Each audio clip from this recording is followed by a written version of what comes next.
7 Tiny Japanese Habits That Can Change Your Life in 30 Days. Welcome to Wealth and Wellness, your #1 channel for building real, long-term wealth, and living a healthy, fulfilling life. Because here, we truly believe that health is your very first and most important wealth. And everything else, every dollar, every dream, every goal, comes right after that. Introduction. Hey, what is up everyone? Welcome back. So glad you chose to spend some time here today. Because I promise you, what we are about to get into is something that could genuinely shift how you see yourself, how you handle your emotions, and how you move through life every single day. Now, today is a little different from our usual content. We are not talking about stocks. We are not talking about side hustles or passive income. Today, we are going deep into something that actually makes all of those things possible in the first place. We are talking about your inner world, your habits, your mindset. And we are going to explore all of this through the lens of 7 tiny Japanese philosophies that have been around for centuries, and that are still, to this day, some of the most powerful tools for personal transformation that exist on this planet. Now, I want you to think about someone you know. Maybe a coworker. Maybe a friend. Maybe even yourself. Someone who has all the potential in the world, but keeps getting stuck. Overthinking everything. Losing confidence. Picking unnecessary fights. Feeling like they are not valued. Feeling like change is just too hard. Sound familiar? Because today's content is built exactly for that person. I am going to walk you through a real story, based on real experiences from a real community. And woven through that story are 7 Japanese habits. Tiny habits that can completely transform your life in just 30 days. Let's go. The story begins. Meet Ria. So here is how the story starts. It is day 1 of a 30-day personal growth challenge, led by a mentor, a man this community calls Mr. Book. Because of his deep love for books and ideas, dozens of people have joined the challenge. Some with their cameras on, some with them off. After the first session wraps up, it is Q&A time. And one of the group leaders mentions a young woman in the community. Her name is Ria. He says she is a little shy but she has questions. And she wants to speak. Mr. Book unmutes Ria. She smiles awkwardly. Tries to start talking. And then, nothing. The words just won't come out. She is shaking a little. Her voice barely there. You can feel the nervousness radiating through the screen. But with a little encouragement, she finally speaks. She says, "I don't know what is happening in my life. I overthink everything. My past haunts me constantly. I get very emotional. I get into arguments all the time. My confidence is basically zero. I want to earn my own money. I want to be independent. But nothing is working. I feel like I don't have what it takes. People don't respect me. They say whatever they want to me and walk away. And all of this just keeps pulling my confidence further down." She pauses. Then she adds, "I have been following you for a while. I watched your video on Japanese philosophy. I loved it. And I watched your video on changing your life in 30 days. Can I really change all of this? Can 30 days actually make a difference?" Mr. Book smiles. He pauses for just a second. He congratulates Ria for speaking up despite the fear. And then he says, "Yes, Ria. 30 days can absolutely change your life. But there is one condition." Ria, a little nervous, asks what the condition is. He says, "You have to show up to every single session. No excuses. Not one session missed. And I will teach you Japanese philosophies. One at a time. Randomly throughout the 30 days. Not all at once. Because life doesn't give you all your problems at once. It gives them to you one at a time. And we are going to solve them the same way. Ria hesitates. But she says yes. And that was day one. The lesson? Commitment. Showing up even when it is hard. Even when you are terrified. And so begins a 30-day journey that would completely reshape Ria's life. Through 7 powerful, tiny Japanese habits. Habit 1. Ichigo Ichie. This moment will never come again. A few days pass. Day 5 arrives. Ria shows up again. She tells Mr. Book that attending consistently is already doing something for her. But she shares her biggest struggle. She overthinks constantly. She is anxious about the future. She is haunted by her past. It is like her mind is always somewhere other than where she actually is. Mr. Book says, "I have a story for you." He tells her this story. A long time ago, a man was traveling home after months away. He was so excited to see his children and his wife. But the road home passed through a dense forest. And as he walked through that forest, he suddenly felt it. Someone, something, was following him. He turned around. A lion. Far back. But moving toward him. Slowly. Deliberately. The man dropped everything and ran as fast as he could. The lion chased. The man burst through some thick leaves. And suddenly, his feet found nothing. He was on the edge of a cliff. He grabbed a vine, hung on, and dangled there. Terrified. Above him, the lion paced. Waiting. Below him, a dark abyss, with sounds of unknown animals echoing up from the darkness. And then, just when things could not get worse, 2 mice appeared. One black, one white. And they started gnawing at the vine. The vine that was the only thing between the man and the fall. The man broke down. He cried. He panicked. He had no good options. Any direction meant danger. But then, when the tears slowed and he finally went quiet, he noticed something. Right next to him, on a tiny branch, was a single strawberry. He reached out, picked it, looked at it, smelled it, and took one small bite. And in that moment, it was the sweetest thing he had ever tasted in his entire life. A smile spread across his face. Mr. Book lets the story land. And then he explains. Ria. The lion above you is your past. The dark abyss below is your uncertain future. The 2 mice cutting the vine. One black. One white. Those are night and day. The passing of time. Which none of us can stop. But in the middle of all of that danger, if you look around, there is always a strawberry. And this is the first tiny Japanese habit. It is called Ichigo Ichie, which translates roughly to, this moment will never come again. The deepest problem most of us face today is that our body is in the present. But our mind is somewhere else entirely. We are physically sitting at the dinner table. But mentally we are replaying an argument from 3 years ago. We are physically at work. But our mind is spinning out about what might happen 6 months from now. And that split, that disconnection between where your body is and where your mind is the root of most anxiety and overthinking. Ichigo Ichie is the habit of returning to the present. Daily. In America, we are surrounded by constant stimulation. Notifications.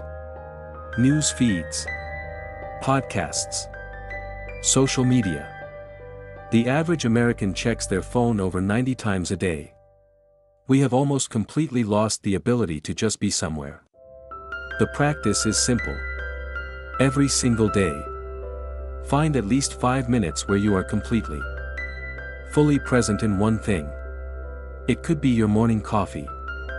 Instead of scrolling while you drink it, you just drink it. Feel the warmth of the cup. Taste it. Let that be the only thing happening in those 5 minutes. It could be a sunset on your way home from work. It could be a slow walk around the block. It could be 10 minutes of prayer or meditation. It could be your breakfast. Find your strawberry. Find it every day. Because the sweeter you make those small moments, the more resilient you become in the hard ones. Habit 2. Ma. The power of pause and silence. A few more days pass. Day 9 arrives. Ria comes back with an update. She says that she has started finding her 5 to 10 minutes of presence every day. And her anxiety is a little better. But there is still a big problem. She gets into arguments constantly. With her family. With people at home. She loses her cool. Says things she regrets. And the cycle of conflict never seems to stop. Mr. Book nods. And tells her another story. This one goes back to Russia in 1825. A new king has come to power. Nicholas I. And his rule is controversial. Many people are speaking out against him. One of the loudest voices is a man named Kondraty Rylyev. He publicly challenged the king, mocked him, and refused to hold his tongue. The king did not find it funny. Rylyev was sentenced to death. The day of execution arrives. The crowd gathers. Rylyev is brought to the gallows. The trapdoor opens. And with a loud crack, the rope breaks. He falls. He hits the ground. He takes a gasping breath. Sits up. And the crowd watches in shock. He looks around. Stands up. And instead of staying quiet, he says, typical of a king who can't even build a proper rope. The crowd erupts. But the guards report what he said to the king. The king was furious. He had a new, stronger rope made. And this time, it did not break. Mr. Book pauses. Then says, Rylyev's words didn't save him. They got him killed twice. The lesson here is the second tiny Japanese habit. It is called Ma, which means the power of pause and silence. In Japan, Ma is the intentional space between action. The deliberate pause before speaking. Especially in moments of conflict or high emotion. In America, we are a culture of instant reactions. Someone says something that hits a nerve. And we fire back before we have even finished processing what was said. We send the text. We make the call. We post the comment. All while still flooded with emotion. And then we regret it. Ma is the 10-second rule. Next time you feel an argument brewing. Next time the emotion is rising and you can feel the words rushing to your mouth. Stop. Take 10 seconds. Step away if you need to. Give yourself space. Give the other person space. And only once you have calmed down, come back and talk. This is not weakness. This is discipline. And discipline in communication is one of the most powerful things you can develop. Because it protects your relationships, your reputation, and your peace of mind. Think about how many texts, emails, or conversations in your own life you wish you could take back. Because you reacted too fast. From too emotional a place. Ma is the antidote to all of that. Habit 3. Gaman. Endure with dignity. By day 13, Ria is already seeing changes. She is pausing before arguments. Giving herself that moment. And it is working. People in her life are actually coming to her and apologizing first now. Something she says has never happened before. But she has a new concern. She tells Mr. Book. I feel like staying quiet is making me look weak. Like I have no backbone. Like people can say whatever they want to me and I just take it. Mr. Book hears this. And tells her another story. Somewhere in the American Southwest. There is a roadside diner. A middle-aged man is sitting quietly. Enjoying his tea and a sandwich. He has a large birthmark on his face. Dark and visible. Something he has lived with and been teased about his entire life. A group of rowdy guys come in. Loud. Looking for trouble. They notice the man. They start mocking him. One of them stubs his cigarette out in the man's tea. Another grabs a piece of his sandwich and eats it. Laughing. A third knocks his plate to the floor. Everyone in the diner is waiting for the man to snap. But he doesn't. He picks up his napkin. Quietly wipes his mouth. Stands up. And walks out. The guys start laughing louder. Calling him a coward. Saying he is pathetic. A few minutes later. The waitress comes over and tells them. The man outside wants to see you. They walk out. Smirking. Ready to keep the show going. And they find the man standing next to two police cruisers. He wasn't just a regular guy. He was the sheriff of the county. He was off duty. In civilian clothes. And because of a lifetime of being disrespected. He had committed himself from a young age to becoming someone no one could easily dismiss. He put himself through law school. Worked his way up. And became the most powerful person in that county. The three guys were arrested. Mr. Book explains. Rhea, your silence is not weakness. Your silence is strategy. And the best response to disrespect is not an argument. It is action. It is growth. This is the third tiny Japanese habit. Gaman. Which means to endure with dignity. To absorb difficulty without losing composure. And to respond not with reaction. But with elevation. In American culture.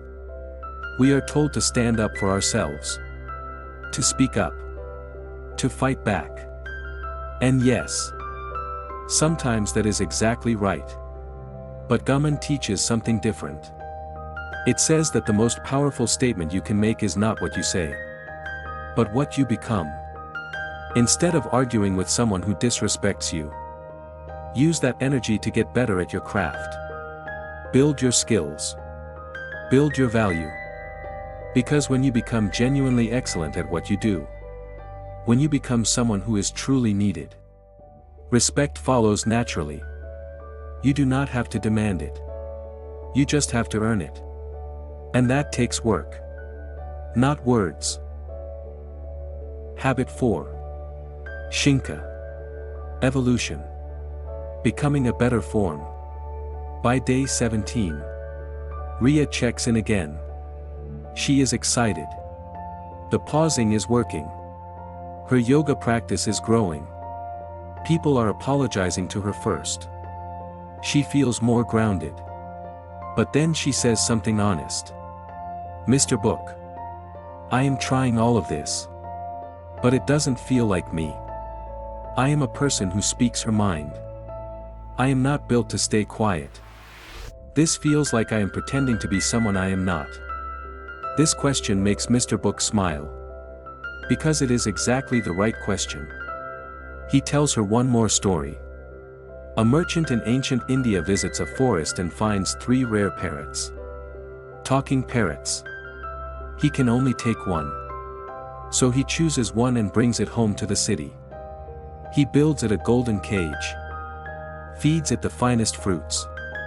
Treats it like royalty. But the parrot is miserable. Because it has everything except freedom. When the merchant has to travel back near the forest, the parrot asks him to visit its two friends and let them know it is doing okay, but that it misses them. The merchant finds the two wild parrots, delivers the message, and one of the wild parrots, upon hearing the news, starts trembling, shaking violently, and falls from the branch, stone still. The merchant is devastated. He rushes home. He tells his beloved parrot what happened. And the exact same thing happens. The cage parrot trembles, falls, goes still. The merchant is heartbroken. He reaches in to pick it up. But the moment he holds it, the parrot springs to life, spreads its wings, and flies out through an open window. As it soars away, it calls back. My friend in the forest wasn't dead. He gave me a message. He showed me that to truly live, sometimes you have to be willing to die to who you used to be. Mr. Book explains. Ria. You say, this isn't me. But here is the thing. The version of you that says, I always speak my mind, and I always fight back, that is not your true self. That is a habit. A pattern. A cage you have been comfortable in. This is the fourth tiny Japanese habit.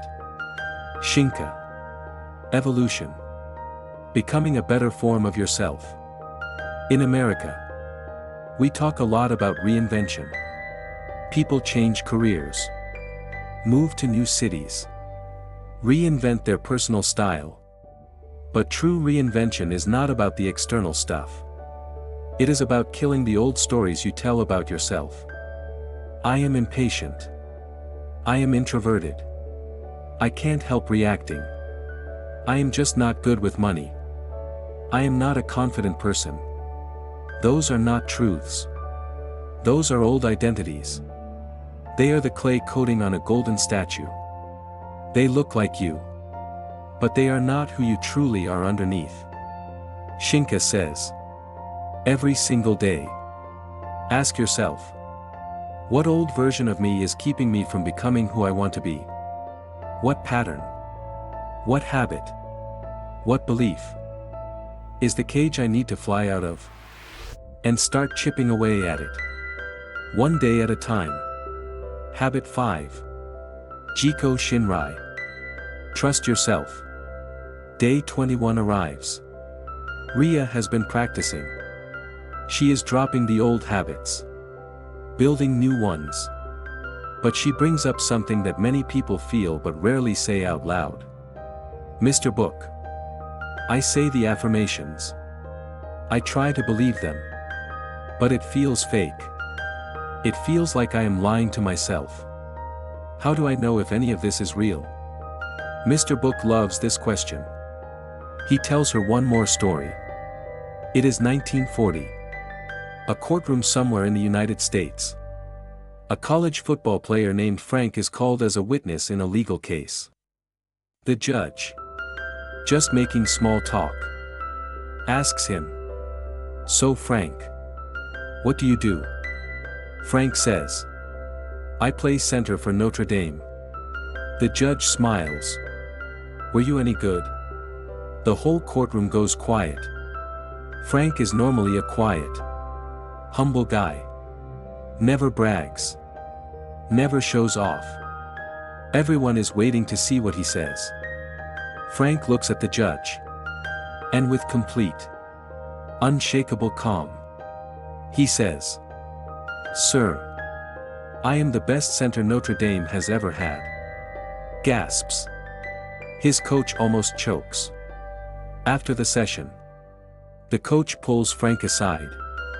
"Frank, you never talk like that. What happened today?" Frank shrugs, almost embarrassed. "Coach, I was under oath. I had sworn to tell the truth. I couldn't lie. And that is it. That is the whole story.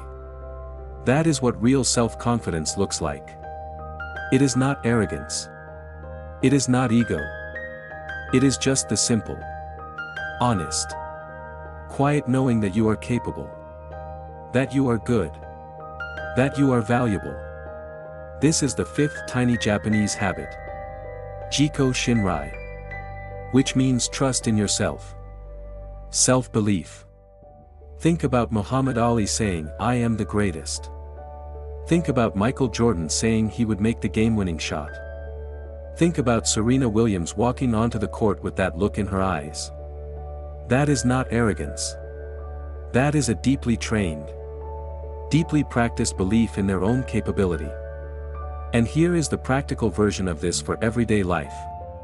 Create identity statements. Not vague wishes.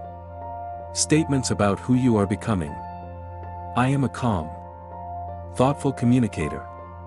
I am someone who shows up consistently. I am becoming stronger every day. I am capable of building a healthy financial life. Say these out loud every single morning. Write them down. Put them on your mirror. Set them as your phone wallpaper. Your brain is a prediction machine. It believes what it hears most. If you tell it every day that you are capable, confident, and growing, it will start to look for evidence that this is true. And it will find it. That is neuroscience, not wishful thinking. Habit 6. Honne. Your true self. The golden statue. Day 27. Ria is doing her daily affirmations. She is feeling more confident. But she says something vulnerable. Mr. Book. I say the words. But I sometimes wonder. Is this the real me? Or is there a real me underneath all of this that I haven't found yet? Mr. Book says. That is the most important question you have asked in 30 days. And he tells her one final story. Decades ago, when Thailand was going through major construction and renovation, workers needed to move a large clay statue of the Buddha from a temple. They brought in a crane. But as the crane lifted the statue, something started cracking. They stopped immediately. But the statue had shifted slightly. And then the skies opened up. Rain started pouring down. Workers rushed to cover the statue with tarps and plastic to protect what they assumed was a delicate clay idol. Later that night, one worker went back to check on the statue.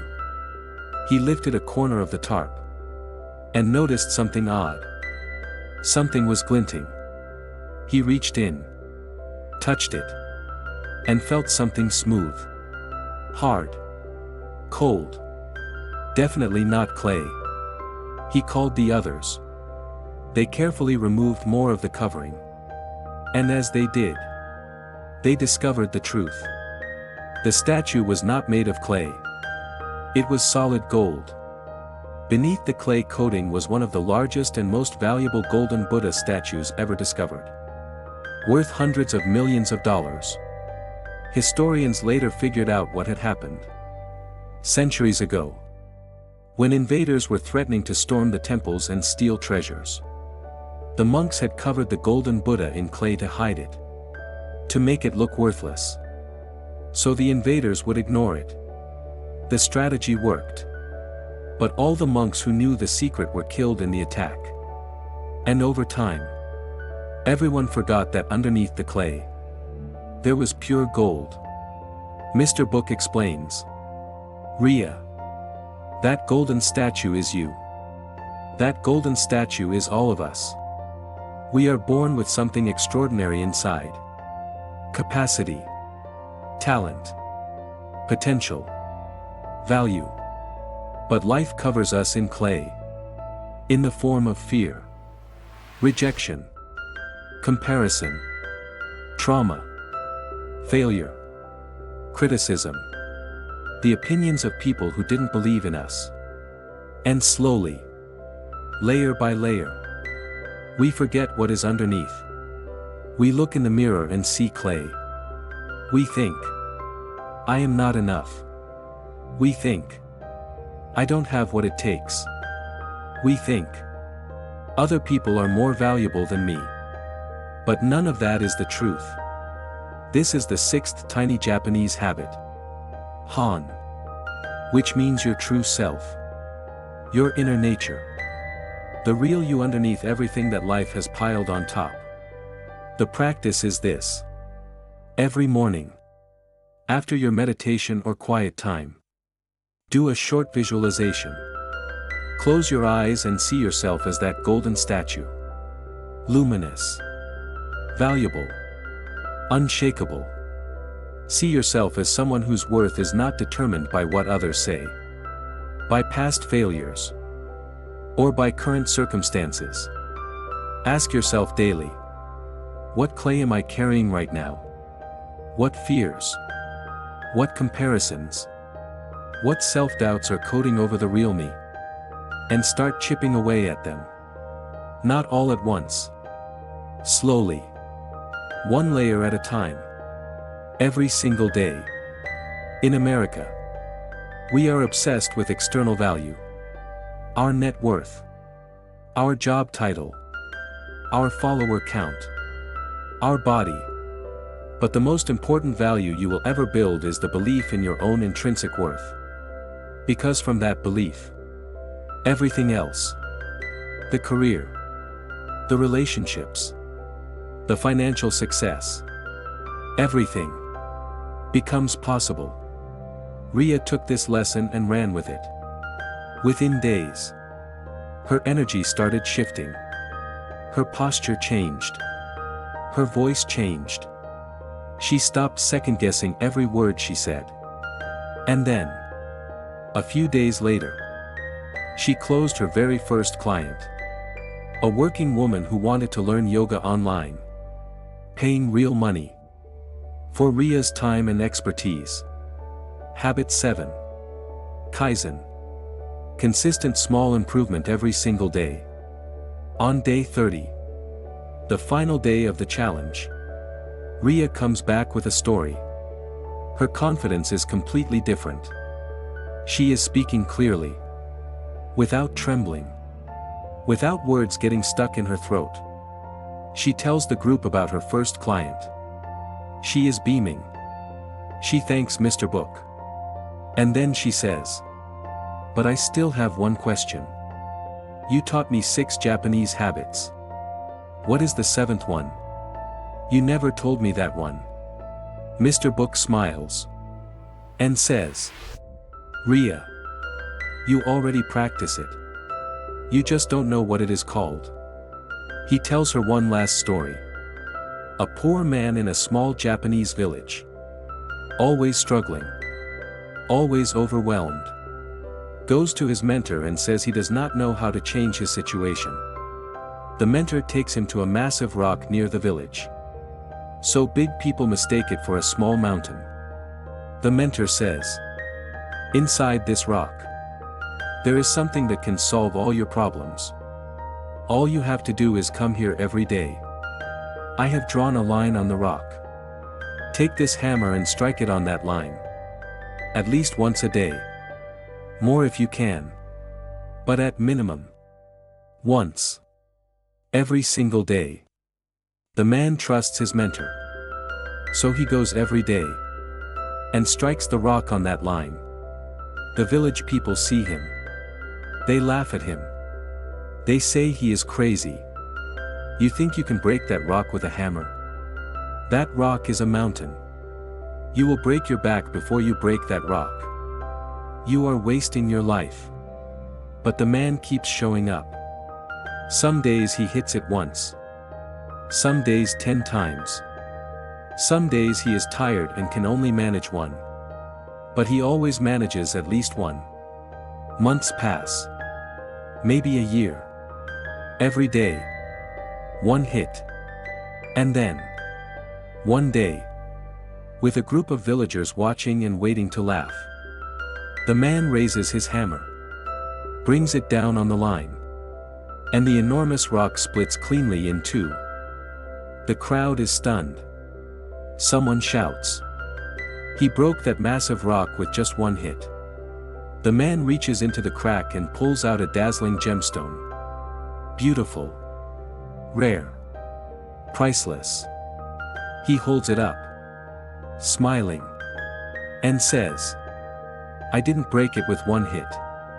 I broke it with 1001 hits. Because I counted.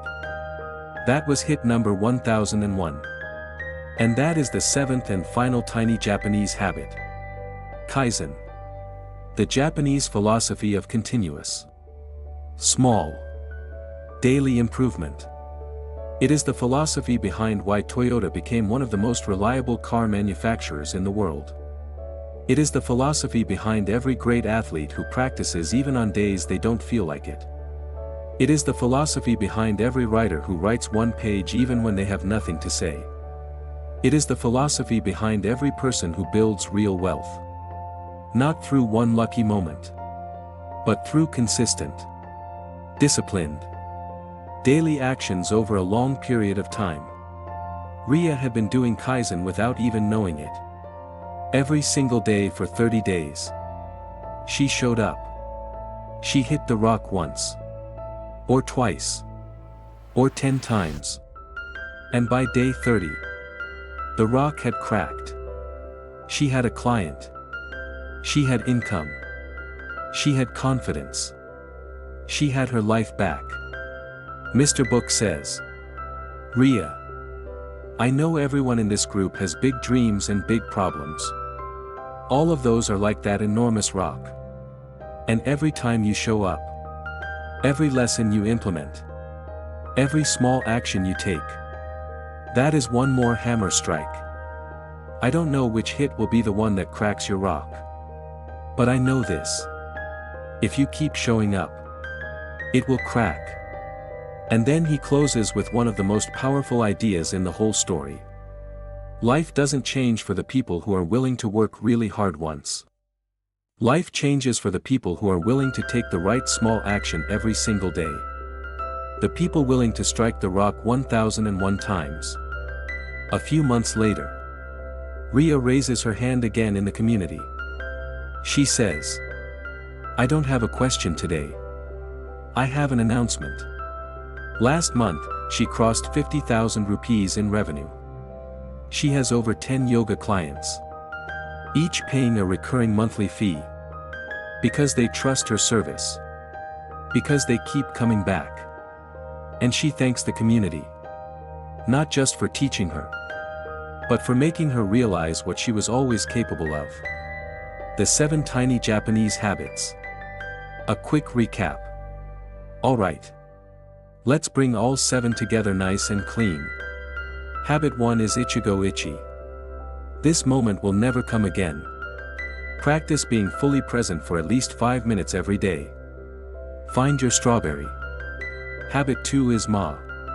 The power of pause and silence. Before you react. Especially in conflict. Take 10 seconds. Give yourself space. Give others space. Respond from calm. Not from chaos. Habit 3 is Gaman. Endure with dignity.